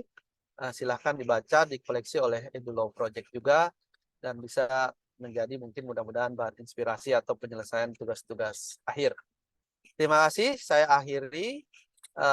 Kurang lebihnya mohon maaf. Wabillahi taufiq wal hidayah. Wassalamualaikum warahmatullahi wabarakatuh. Waalaikumsalam warahmatullahi wabarakatuh.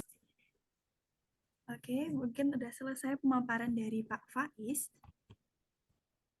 Selanjutnya adalah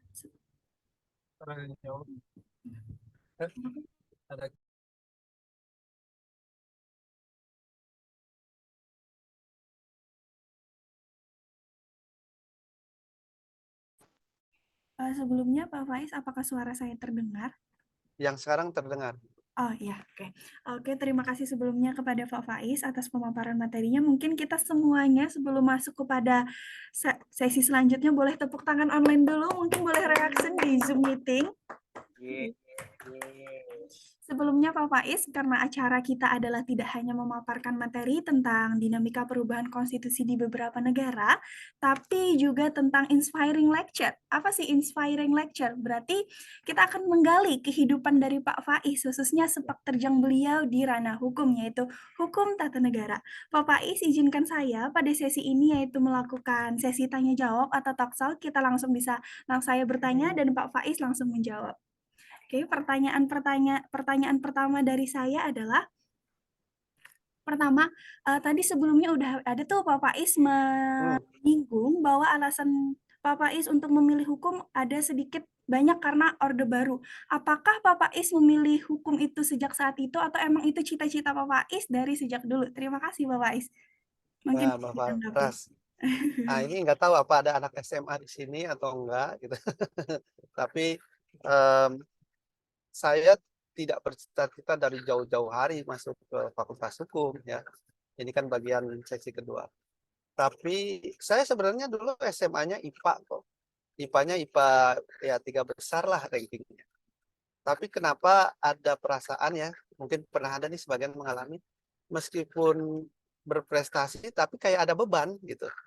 Ya kan, hitung-hitungan lagi nih ketemu, fisika lagi segalanya.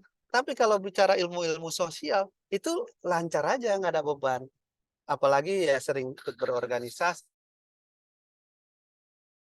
nggak perlu deh nih ngafal-ngafal teori, rumus segala macam.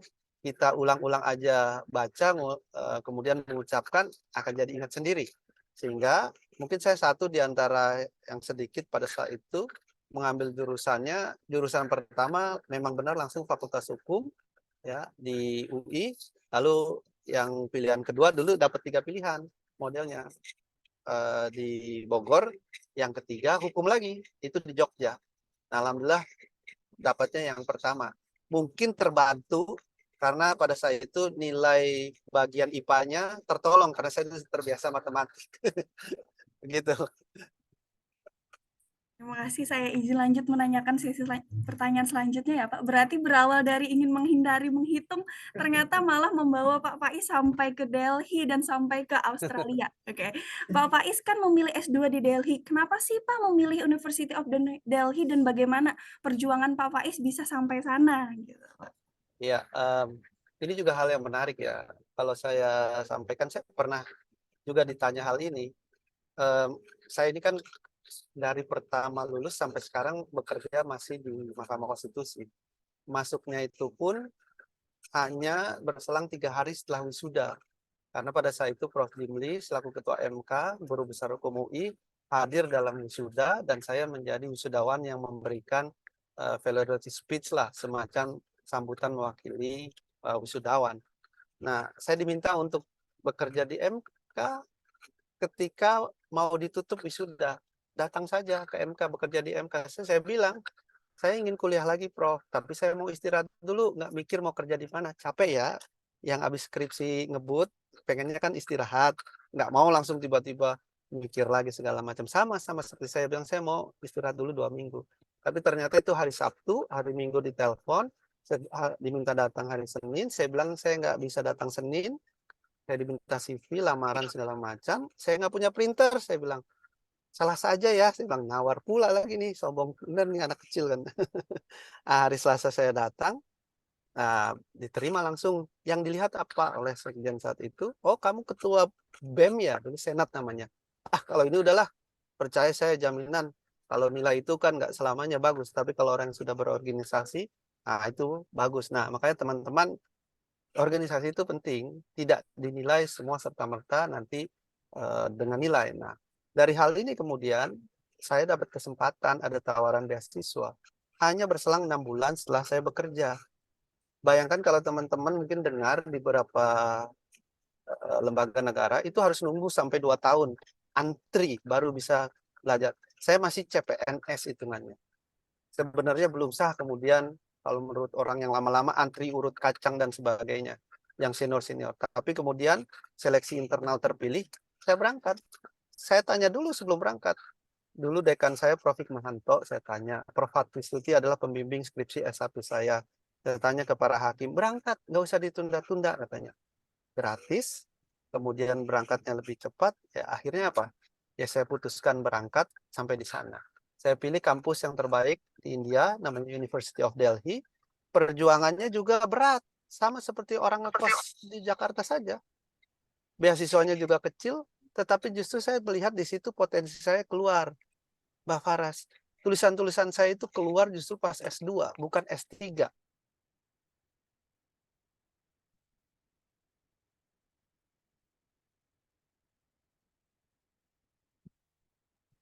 Saya harus berjuang. Sehingga apa? Banyak hal yang kemudian mendapatkan apresiasi karena saya banyak menulis di sana. Tapi kalau yang di S3 mungkin terlalu santai, negaranya juga nyaman, ya saya happy-happy, bukannya menulis. Nah ini yang kemudian teman-teman nggak usah bersedih hati. Kondisi saya kuliahnya ini terlalu banyak prihatinnya. Justru pas prihatin itu kita jiwa survive-nya tumbuh. Makanya saya selalu mengatakan, setelah saya dari India, tempatkan saya di mana saja, saya bisa survive, saya bilang. Nah, itu perjuangan yang harus dilakukan. Jadi saya ngeliat semua ini serba enak sekarang, saya bilang itu. Karena saya sudah pernah mengalami dari mulai yang paling bawah, dan itu bisa lewat. Nah, mudah-mudahan ke depan pun ya enak-enak aja, gitu. Oke Pak, menarik nih pada bagian Pak Faiz bilang bahwa waktu di India Pak Faiz survive. Apa sih pengalaman Pak Faiz banget yang mungkin itu titik bisa jadi terberat atau titik yang bikin Pak Faiz kalau itu tuh, oh saya harus seperti ini gitu Pak, ketika pengalaman kuliah tersebut. Misalnya di kuliah ya, ada satu mata kuliah yang foreign student atau mahasiswa asing itu nggak pernah bisa lulus. Namanya jurisprudence mata kuliahnya. Termasuk teman saya satu orang, satu kantor nggak lulus juga. Senior-senior saya dari Indonesia, dari mancanegara nggak ada yang lulus. Sehingga saya itu bertekad harus lulus mata kuliah ini kalau nggak terlambat. Kan harus lulus 2 tahun. Dan ini ada di semester 8 lagi, terakhir. Semester 7 sebelum buat tesis S2. Nah, saya benar-benar itu belajar 2 minggu sebelumnya, khusus satu mata kuliah ini. Enggak SKS kayak di Indonesia. Bukan sistem kebut semalam, sistem kebut sejam pun bisa kita lakukan. Ini 2 minggu, saya benar-benar hafalkan, saya pelajari semuanya. Dan ini yang menarik Pak Faras. Ketika saya ujian, itu tertulis. Dan juga diberikan lembar kertas, tetapi buku yang isinya itu kurang lebih 20 halaman lah, 20 atau 30 halaman gitu, setengah buku terus bolak-balik. Nah itu saya tulis semua, hanya memilih 4 soal, tapi saya udah curiga, waktunya 3 jam dikasih 4 soal, saya harus tulis apa? Berarti saya bukan nulis jawaban sekenanya saja. Sehingga saya tulis semua 4 soal itu berapa halaman? Tebak. Saya nulis jawaban itu 45 halaman. Dalam waktu 3 jam, satu pulpen saya itu habis. Dan saya sudah siap pulpen kedua. Orang lain, saya nggak sempet nengok kiri kanan lagi. Karena saya nggak mungkin nanya, nyontek, apa segala macam. Saya tulis saja semua. Ya biar agak banyak, bahkan saya kasih garis kiri kanan, marginnya supaya agak lebih sempit. Yang penting saya bisa memuaskan dan benar. Hasilnya adalah saya satu-satunya yang lulus pada saat itu dan jadi sejarah bahwa foreign student bisa lulus mata kuliah jurisprudensi ini. Nah, makanya kalau ngelihat orang India banyak nulis, banyak bicara, model sistem pendidikannya mungkin karena seperti itu. Nah, untungnya itu cuma salah satu, nggak semua mata kuliah. Kalau nggak, habis juga pensil saya semua, pulpen saya. Ya, Pak, sangat menarik pengalamannya ternyata. Soalnya beberapa ahli hukum jarang ada yang di University of Delhi sependek pengetahuan saya. Kebanyakan ada di Jerman, Belanda, dan negara-negara maju lainnya. Oke, Ya. selanjutnya saya mungkin langsung ke pertanyaan perjalanan Bapak untuk S3, Pak. Nah, apakah setelah S2 Bapak balik lagi ke Mahkamah Konstitusi atau langsung mempersiapkan S3, Pak, di University of Queensland, Australia? Saya nggak langsung mempersiapkan, bukan nggak mempersiapkan, nggak langsung mendaftar. Tapi pada saat S2, saya ingat itu, saya tulis-tulis di kertas. Saya masuk tahun 2006. Saya akan lulus 2 tahun. Setelah 2 tahun, saya ada perjanjian kerja harus berapa tahun sebelum kuliah. Itu udah saya catat dan saya udah rancang tahunnya. Bahwa saya berarti boleh bisa pergi lagi kuliah 2 tahun. Kalau 2 tahun lagi, umur saya masih sekian. Kalau kuliah 4 tahun untuk S3, saya lulus sekian. Itu saya sudah hitung sebenarnya. Dan alhamdulillah sih tidak meleset tuh, Mbak Faras. Saya pulang, 2 tahun kemudian baru boleh pergi, saya apply beasiswa. Jadi 1 kali ajukan untuk beasiswa Australia, Australian Award, itu langsung dapat. Nah, langsung dapat, tetapi saya pending sekitar 6 bulan untuk berangkat. Setelah pelatihan, kan ada pelatihan bahasa Inggris, kalau Australian Award itu baru diberangkatkan. Nah, itu sudah saya hitung. Jadi saya hitung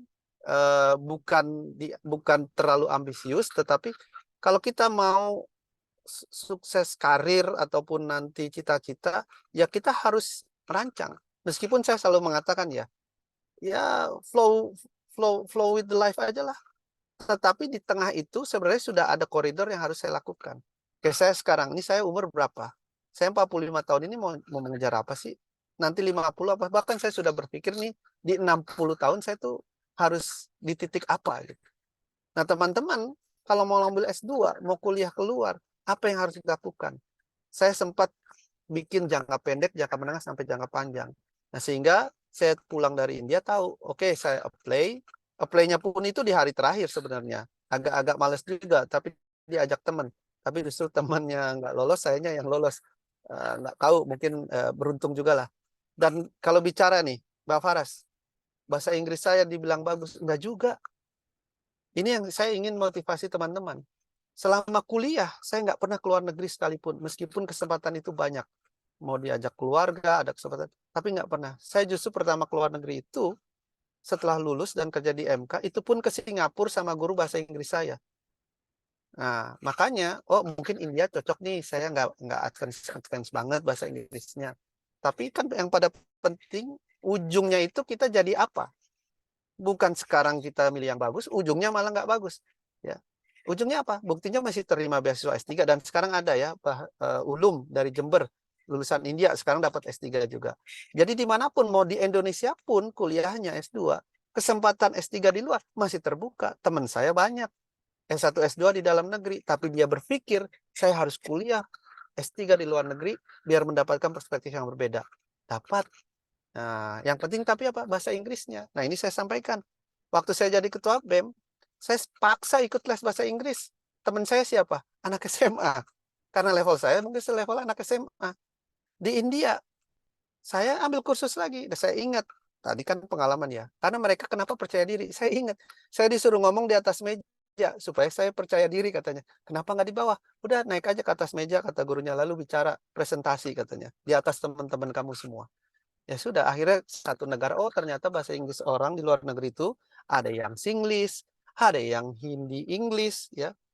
Artinya nggak seperti di Bollywood, Hollywood semua yang pakai American accent, pakai Australian atau British accent, tapi macam-macam. Ya sudah, sepanjang komunikasi kita bisa, nggak usah ragu, nggak usah takut. Kan semua orang sebenarnya takut maju itu, apalagi belajar ke luar negeri, karena bahasa Inggrisnya dianggap nggak bagus. Ya kita sesuaikan negaranya. Mana yang kira-kira bisa menerima kita dengan nilai TOEFL atau scores IELTS misalnya 6 atau 6,5 atau 7.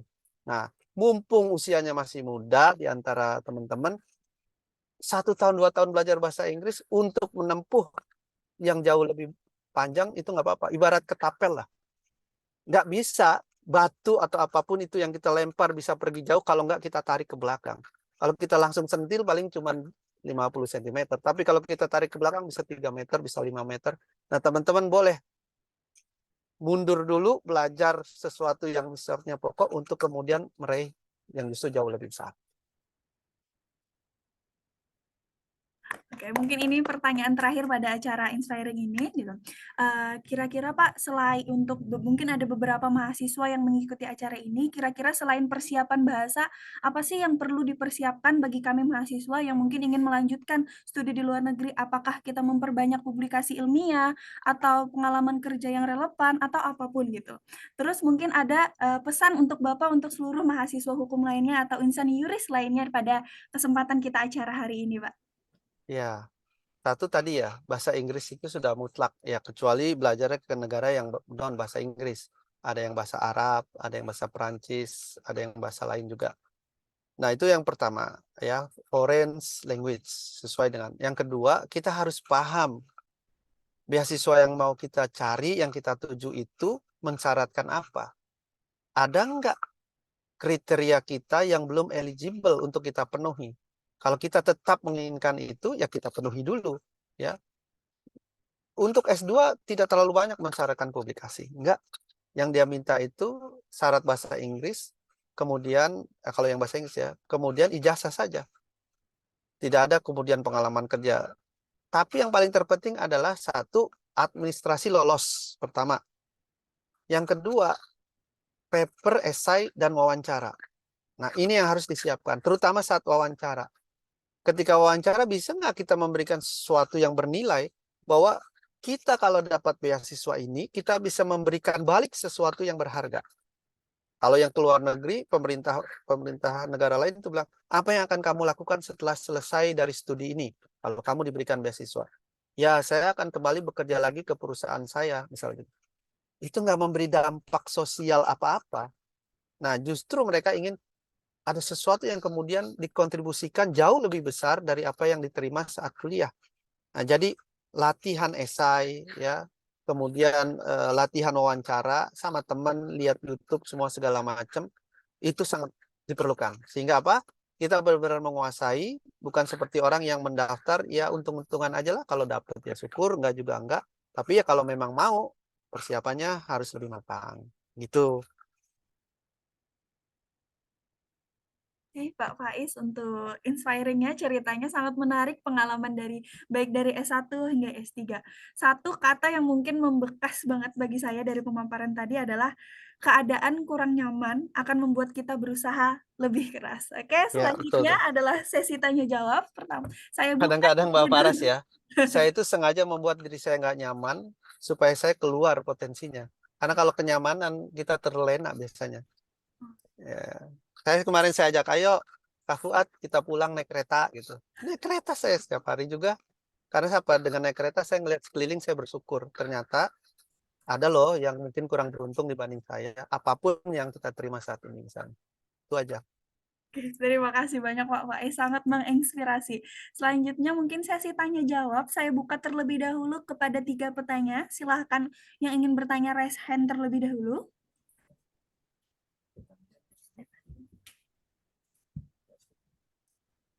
Oke, pertama saya berikan dulu kepada Mbak Stefani Dewi, silahkan perkenalkan diri dan jelaskan dari mana dan berikan pertanyaannya, Mbak. Mohon maaf, suaranya belum terdengar, Mbak. Oh, di unmute. Masih di unmute, harus Oke, dibukakan mohon ya maaf sama ya. host. Oh iya. Sebentar ya, Kak. Oke, Mas Faiz. Halo Saya sudah Mbak, Mas Faiz, Mbak iya. Step. Hai, Mas Faiz. Yes, Ya, ini kan pakar banget nih di Undang-Undang Dasar 45. Saya pakar. ini, Pakar aja, bukan pakar banget. saya di Untar itu diajar, saya kan ngambil S1 sekarang semester 5 Ya. sekarang. Eh, naik ke semester 5 maksudnya. Jadi di yang ngajar kapsel kenegaraan itu mantan orang MK. Kalau saya sebut Hmm. pasti Pak Mas Said tahu. Terus beliau mengatakan waktu baca kita mempelajari Undang-Undang 45 bahwa seluruh pasal di UUD 45 itu bisa diganti, Mm-mm. termasuk bendera, lagu kebangsaan, negara kesatuan Indonesia. Tadi kan Mas Faiz menjelaskan bahwa ada pasal-pasal yang tidak bisa dirubah. Salah satunya pasal 1 ayat 1, meskipun tidak disebutkan pasalnya, itu tentang negara, bentuk negara kan, negara Hmm. kesatuan Indonesia. Nah, pertanyaan saya, sebenarnya pasal-pasal apa saja Mas Faiz yang tidak bisa dirubah? Karena saya juga harus menjelaskan ke teman-teman saya, kasihan kalau sampai mereka salah, karena mengingat Undang-Undang Dasar 45 ini sebagai sumber dasar, sumber hukum yang tertinggi kan, menurut pasal 12 tahun, Undang-Undang nomor 12 tahun 2011.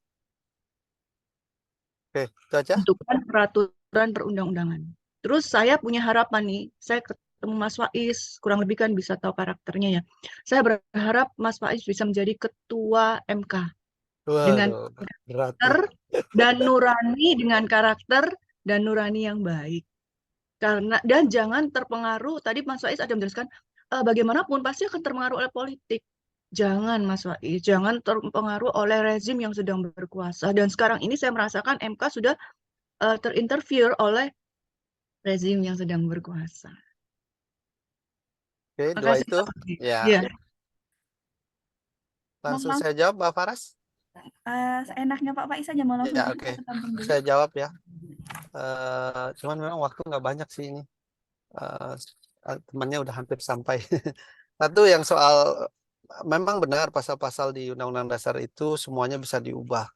Nah, kalau secara ketentuan sekarang yang normatif ada, satu pasal itu tidak bisa diubah, tapi bukan berarti memang tidak bisa diubah sama sekali. tapi lebih sulit untuk diubah karena sudah dikunci, dikatakan tidak boleh diubah di pasal 37 ayat 5. Nah, cara mengubahnya bisa saja, tapi pasal 37 ayat 5-nya harus dihilangkan dulu. Diubah dulu, diamandemen dulu bahwa tidak ada NKRI itu yang tidak boleh diubah. Baru kemudian mengubah pasal 1-nya. Jadi tetap bisa dilakukan perubahan, tetapi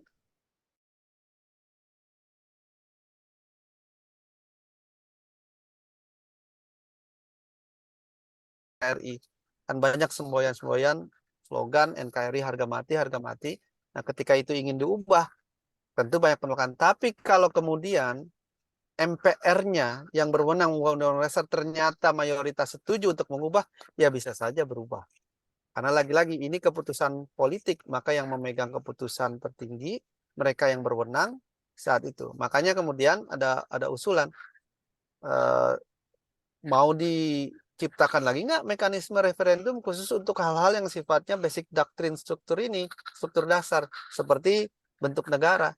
Kalau diubah, apakah mau diserahkan saja ke MPR atau kita pun punya kesempatan untuk memilih, menentukan bentuk negara atau masa depan negara kita seperti apa. Itu yang pertama.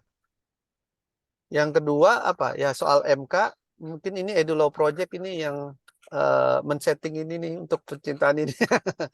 Tapi saya apresiasi itu saja, Mbak Stefani. Saya juga lihat Mbak Stefani semangat belajarnya, kemudian sering ikut seminar di sana, kemudian sempat hadir kemarin di Perpusnas, Perpustakaan Nasional MK.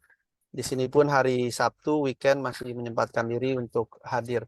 Mudah-mudahan lancar terus studinya dan ilmunya benar-benar bisa dimanfaatkan, bukan kepentingan perseorangan saja, tapi juga masyarakat dan lingkungan sekitar. Makasih ya, Mbak Steph, atas apresiasinya.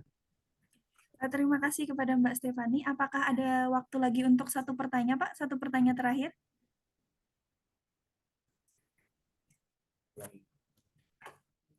Mohon maaf, Pak. Apakah masih ada waktu untuk satu pertanyaan terakhir? Boleh satu pertanyaan lagi deh. Oke, ini satu pertanyaan terakhir karena Pak Faiz ada rapat setelah ini kepada Kakak Baharudin Riki. Mungkin boleh open mic-nya, Kak? Baik, mohon maaf sebelumnya karena ada azan di dekat rumah.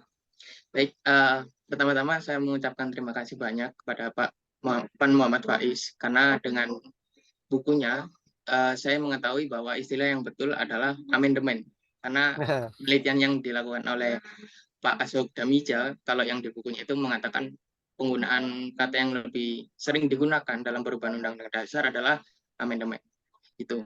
Ya, terus kemudian pertanyaan saya yang pertama adalah setelah kita tadi mengetahui bahwa terdapat banyak beberapa ahli yang mengatakan bahwa banyak mekanisme perubahan Undang-Undang Dasar. Salah satunya adalah yang disampaikan oleh KCWR terkait dengan Undang-Undang Dasar konstitusi itu bisa diubah dengan melalui metode penafsiran pengadilan.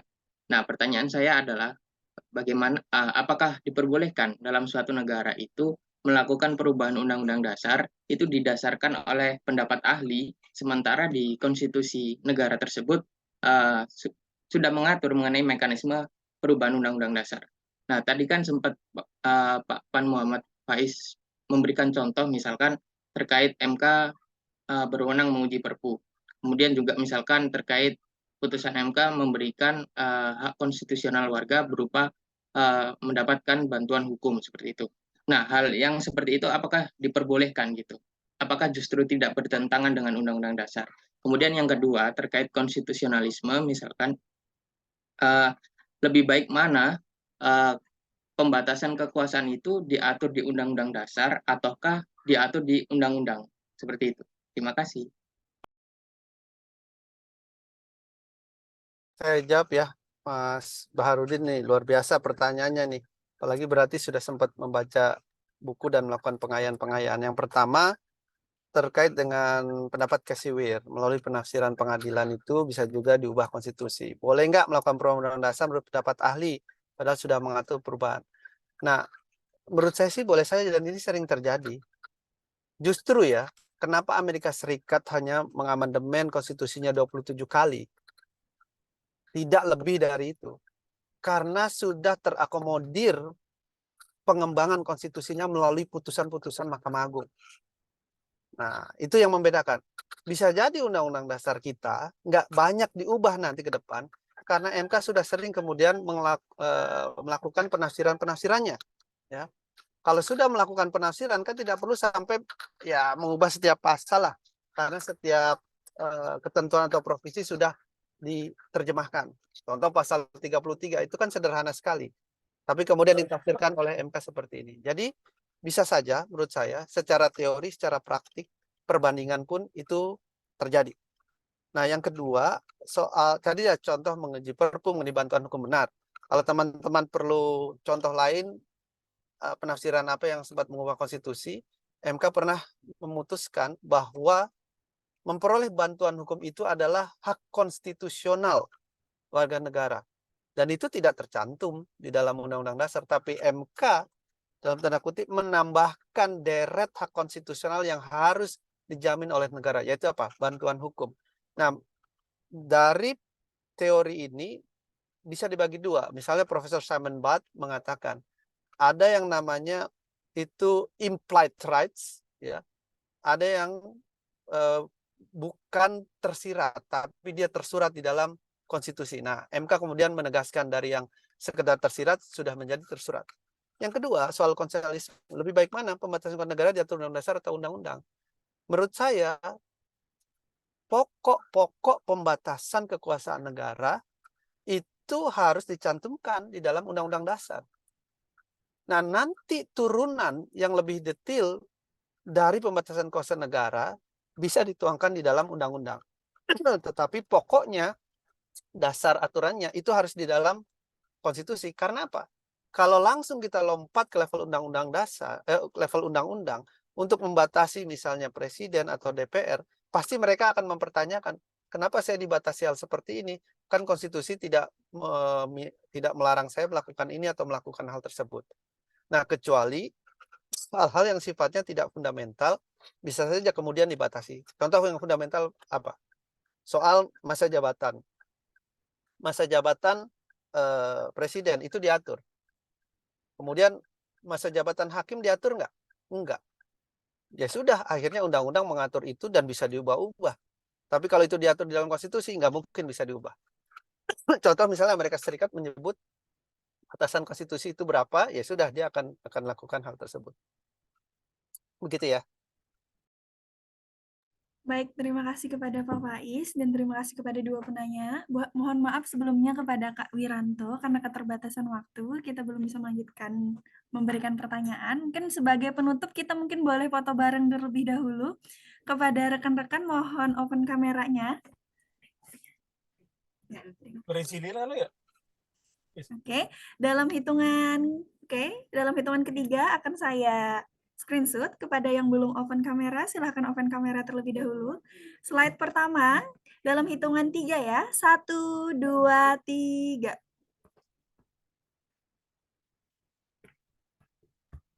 Oke, selanjutnya adalah slide kedua. Tapi slide kedua ternyata off kamera semua, jadi kita slide pertama saja. Mohon maaf, slide kedua kita tidak ada foto bersama karena kalian tidak open kamera. Mbak Faras, kalau ada yang ingin bertanya karena waktunya kurang, tadi ada Mas Wiranto ya, ini juga sering nih ikut kegiatan yang ada sayanya ya. Halo Mas Wiranto, boleh DM Instagram saya kalau memang pertanyaannya pendek ya, atau kalau agak panjang boleh email saya. Biasanya saya menyempatkan tuh untuk merespon dan menjawab kalau ada pertanyaan-pertanyaan. Jadi pertemuan dan silaturahmi kita tidak terbatas di ruang ini saja, tapi kita bisa lanjutkan setelah ini. Nah, begitu. Baik, terima kasih banyak Pak Faiz. Kepada rekan-rekan yang ingin masih bertanya silahkan bisa via DM dan apabila pertanyaannya panjang bisa lewat email. Sekali lagi kami ucapkan terima kasih kepada Pak Muhammad Faiz telah berkenan memberikan waktunya memberikan inspiring lecture kepada kami. Saya sebagai moderator izin pamit undur diri. Sebelumnya kepada Pak Faiz apabila memiliki agenda lain silahkan keluar, dan kepada rekan-rekan setelah ini masih ada sedikit pengumuman tentang EduLaw Project yang tentunya nanti masih ada beberapa project yang akan kami kembangkan lagi. Terima kasih kepada Pak Faiz. Terima kasih semua, Terima makasih kasih, Pak Mbak Faiz. Faras, Mas Salam dari Asmi, Mas Mbak Fuad, Stephanie. Pak.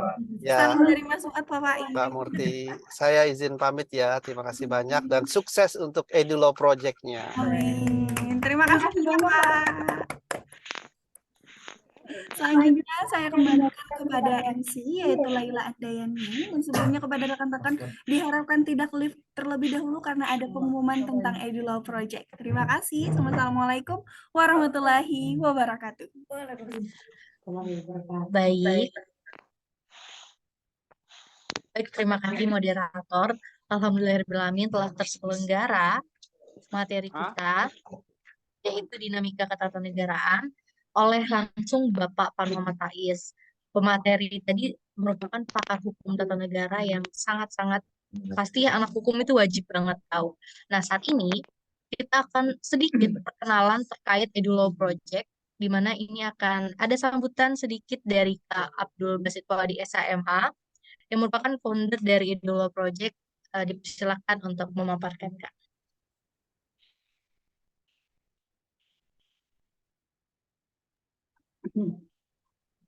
Bismillahirrahmanirrahim. Assalamualaikum warahmatullahi wabarakatuh.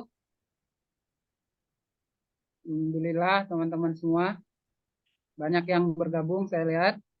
Mudah-mudahan inspiring lecture yang pertama ini bisa memberi semacam stepping stone awal buat kegiatan-kegiatan EduLaw Project berikutnya dan kolaborasi-kolaborasi yang akan lebih banyak lagi.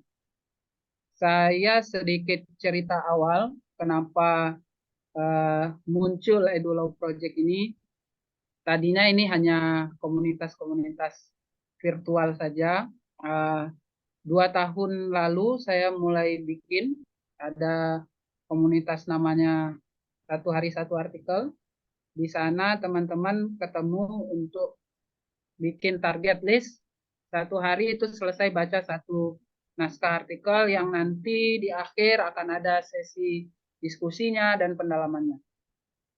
Karena ini udah jalan 2 tahun, beberapa dari teman-teman yang di komunitas itu udah selesai studinya dan mereka ketemu saya untuk cerita-cerita, Mas gimana kalau ini kita lanjutkan jadi proyek yang lebih besar lagi manfaat yang akan bisa diperoleh. Nah, ini yang kami bayangkan dengan teman-teman yang ketika awal-awal di Satu Hari Satu Artikel sampai jadi EduLaw Project ini. Saya terima kasih teman-teman yang bergabung. Mudah-mudahan nanti juga bisa terlibat di proyek-proyek EduLaw berikutnya.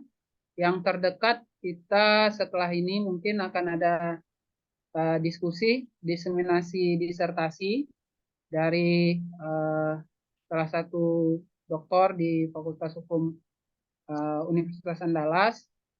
Setelah itu mungkin nanti juga akan ada kegiatan-kegiatan diskusi, kita juga nanti akan ada training. Mudah-mudahan di September kita sudah bisa mulai lagi 1 hari 1 artikelnya. Sebenarnya setelah ini, EduLaw Project ini akan lebih serius dikelola oleh Mas Azmi dan kawan-kawan. Tadi mungkin sudah speech di awal ya, sudah ngasih pengantar di awal. Setelah ini saya minta Mas Azmi melengkapi untuk menjelaskan soal EduLaw Project-nya dan apa yang akan kita lakukan ke depan. Terima kasih sekali lagi semuanya. Assalamualaikum warahmatullahi wabarakatuh.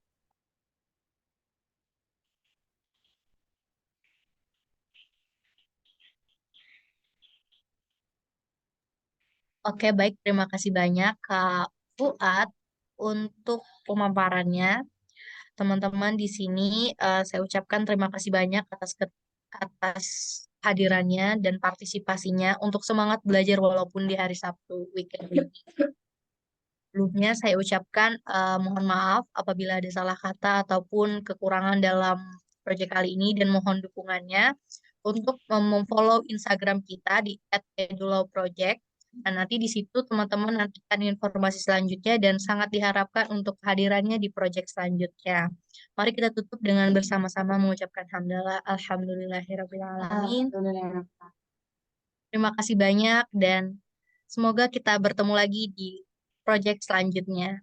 Terima kasih teman-teman sudah diperbolehkan untuk meninggalkan Zoom meeting kali ini. Salam konstitusi. Salam.